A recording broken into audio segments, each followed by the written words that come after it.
திகில், நமக்கு ஏன் அச்சம், ஏன் குடும்பத்தில் பிசாசுக்கு தொல்லை, ஏன் பிசாசுக்கு போராட்டம், ஏன் நம்ம வீட்டில் பயங்கரமான தீசை வல்லமைகள் நம்மளை ஆட்டி படைக்கிறது, நம்மளை பயப்படுத்துகிறது. ஆனா அவர் ஜெபத்தை கேட்கிறார். அவர் ஜெபத்தை ஆமா தம்முடைய பரிசுத்த வானத்திலிருந்து தேவனுடைய பிள்ளைகளுடைய ஜெபத்தை யார் அவரு கேட்கிறவர், தள்ளாதவர். ஆனா நாம எவ்வளவு ஜெபிக்கிறோம், எவ்வளவு நேரம் ஒரு நாளைக்கு ஜெபிக்கிறோம்? 3 வேளையும் நம்ம என்ன செய்யறோம்?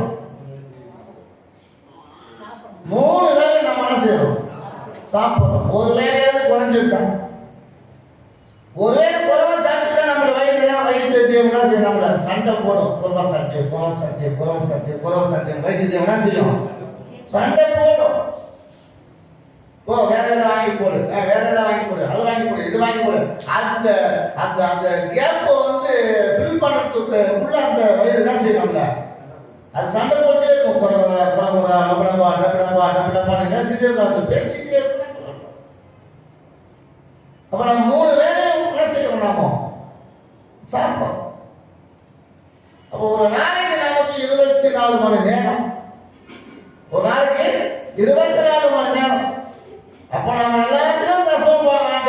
ஒரு நாளைக்கு நம்ம 24 மணி நேரம்னாக்கா 10ல் 1 எத்தனை மணி நேரம் ஜெபம் பண்ணணும், வேதத்தை வாசிக்கணும், ஆண்டவருடைய சமூகத்தில் நம்ம கருத்துக்கணும், ஆண்டவர் சமூகத்தை நோக்கி நம்ம என்ன பண்ணணும், ஜெபம் பண்ணணும்.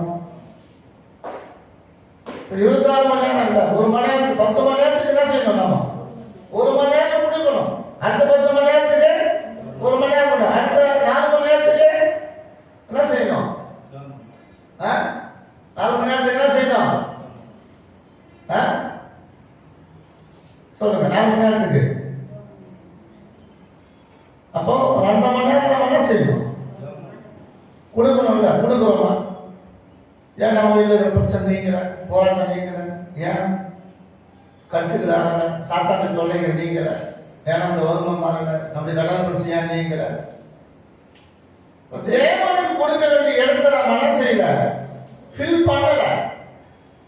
ஆனா அவர் யார்? அவரு அபிஷேகம் பண்ணினவரை ரட்சிக்கிறார் என்பதை இப்பொழுது அறிந்து இருக்கிறேன்.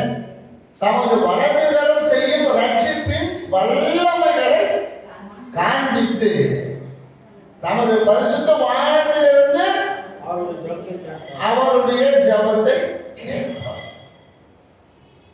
அபிஷேகம் பண்ணினுடைய ஜெபத்தை என்ன செய்யற? கேட்கிறார். ரட்சிக்கப்பட்ட தேவனுடைய பிள்ளைகளுடைய ஜெபத்தை என்ன செய்யற?